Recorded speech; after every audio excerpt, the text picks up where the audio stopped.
Good morning, everybody. It is Wednesday, and I'd like to welcome you all back as we begin our day and today's message from the book of Exodus.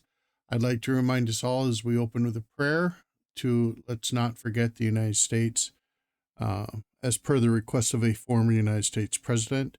Also, the state of Morocco has had an earthquake which I had not been noticing, but have now, where there are tens of thousands of people, I think, dead. So let's keep them in mind. Also, a call out, if you folks would, could you keep the person known as She-Gens in your prayers? There's a whole lot going on in her life, both with family, direct family, and as far as her four-legged members of her family. So let's hope that we can help out a little bit and ease her burden some. So why don't I go ahead and pause, and we will do our best to get through these couple books in Exodus. Alrighty, so here we go with Exodus chapter 21. Now these are the judgments which thou shalt set before them. If thou buy a Hebrew servant, 6 years he shall serve, and in the 7th he shall go free for nothing. If he came in by himself, he shall go out by himself.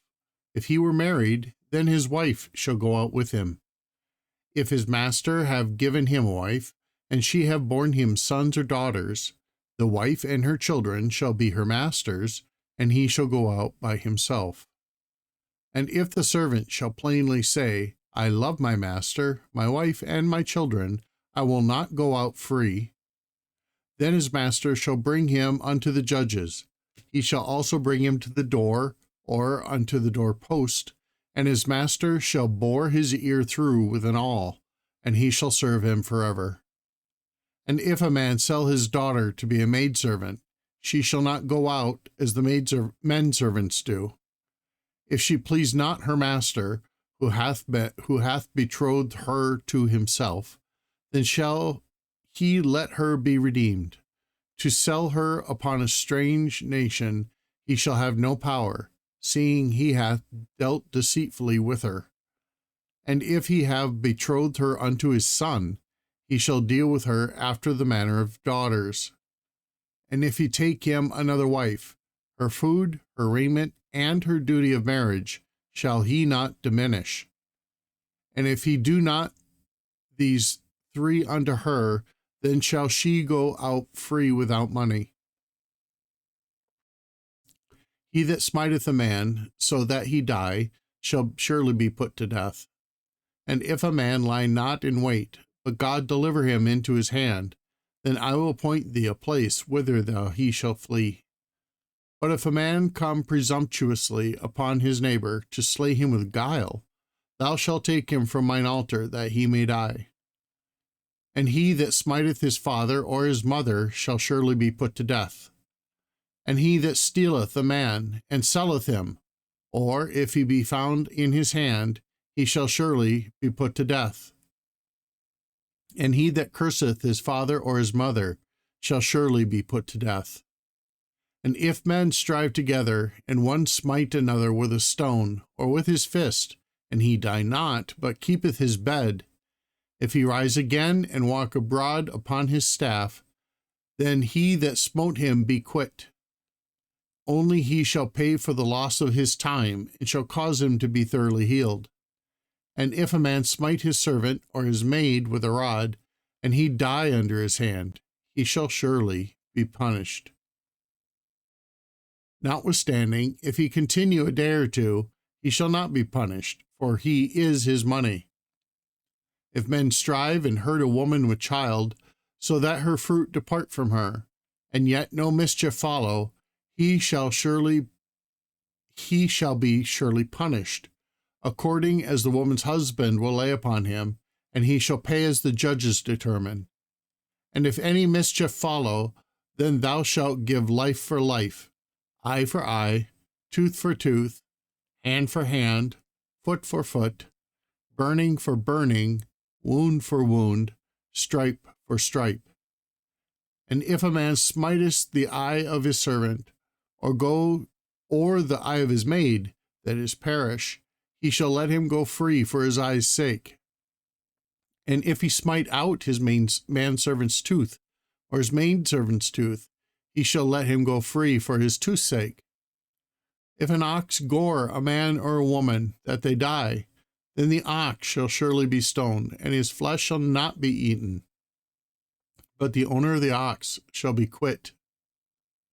But if the ox were wont to push with his horns in time past, and it hath been testified to his owner, and he hath not kept him in, but that he hath killed a man or a woman, the ox shall be stoned, and his owner shall also be put to death. If there be laid on him a sum of money, when he shall give for the ransom of his life whatsoever is laid upon him, whether he have gored a son or have gored a daughter, according to this judgment shall it be done unto him. If the ox shall push a manservant or a maidservant, he shall give unto their master 30 shekels of silver, and the ox shall be stoned. And if a man shall open a pit, or if a man shall dig a pit, and not cover it, and an ox or an ass fall therein, the owner of the pit shall make it good, and give money unto the owner of them, and the dead beast shall be his. And if one man's ox hurt another's, that he die, then they shall sell the live ox, and divide the money of it, and the dead ox also shall they divide. Or if it be known that the ox hath used to push in times past, and his owner hath not kept him in, he shall surely pay ox for ox, and the dead shall be his own.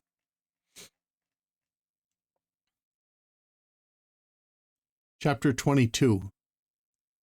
If a man shall steal an ox or a sheep and kill it, or sell it, he shall restore 5 oxen for an ox, and 4 sheep for a sheep. If thief be found breaking up, and be smitten that he die, there shall no blood be shed for him. If the sun be risen upon him, there shall be blood shed for him, for he should make full restitution. If he have nothing, then he shall be sold for his theft. If the theft be certainly found in his hand alive, whether it be ox or ass or sheep, he shall restore double. If a man shall cause a field or a vineyard to be eaten, and shall put in his beast, and shall feed in another man's field, of the very best of his own field, and of the best of his own vineyard, shall he make restitution. If fire break out and catch in thorns, so that the stacks of corn, or the standing corn, or the field be consumed therewith, he that kindled the fire shall surely make restitution. If a man shall deliver unto his neighbor money or stuff to keep, and it be stolen out of the man's house, if the thief be found, let him pay double. If the thief be not found, then the master of the house shall be brought unto the judges, to see whether he have put his hand unto his neighbor's goods. For all manner of trespass, whether it be for ox, for ass, for sheep, for raiment, or for any manner of lost thing, which another challengeth to be his, the cause of both parties shall come before the judges, and whom the judges shall condemn, he shall pay double unto his neighbor. If a man deliver unto his neighbor an ass, or an ox, or a sheep, or any beast, to keep, and it die, or be hurt, or driven away, no man seeing it, then shall an oath of the Lord be between them both, that he hath not put his hand unto his neighbor's goods, and the owner of it shall accept thereof, and he shall not make it good. And if it be stolen from him, he shall make restitution unto the owner thereof. If it be torn in pieces, then let him bring it for witness, and he shall not make good that which was torn. And if a man borrow aught of his neighbor, and it be hurt or die, the owner thereof being not with it, he shall surely make it good. But if the owner thereof be with it, he shall not make it good. If it be an erred thing, it came for his hire.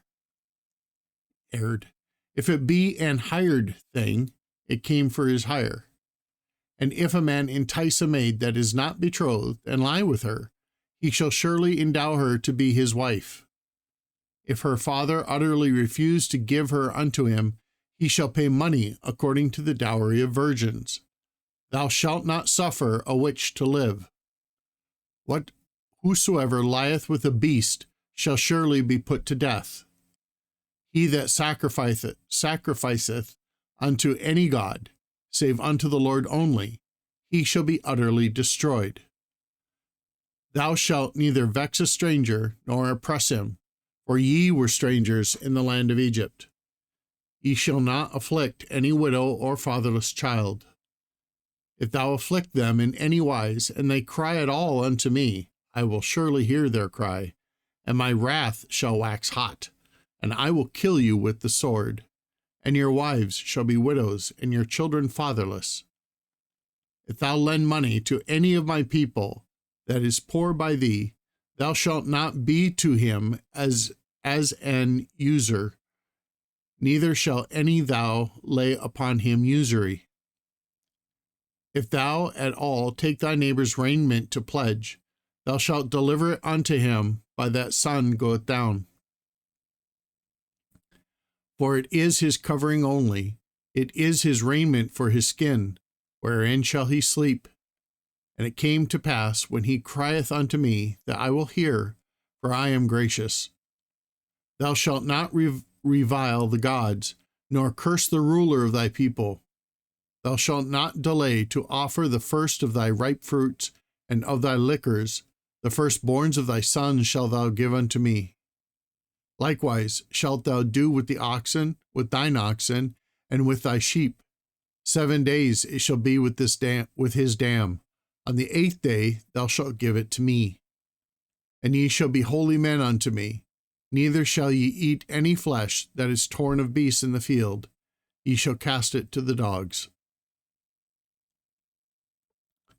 Alrighty, just a suggestion as I read through this. My mind was cast over into the easier to read section, and I wondered if maybe perhaps I shouldn't read that, but I don't think I'm going to. I'm going to stick here with the King James, and if you need or wish, by all means, go over and use the other translation. Remember, everybody, it's Wednesday, and God loves you.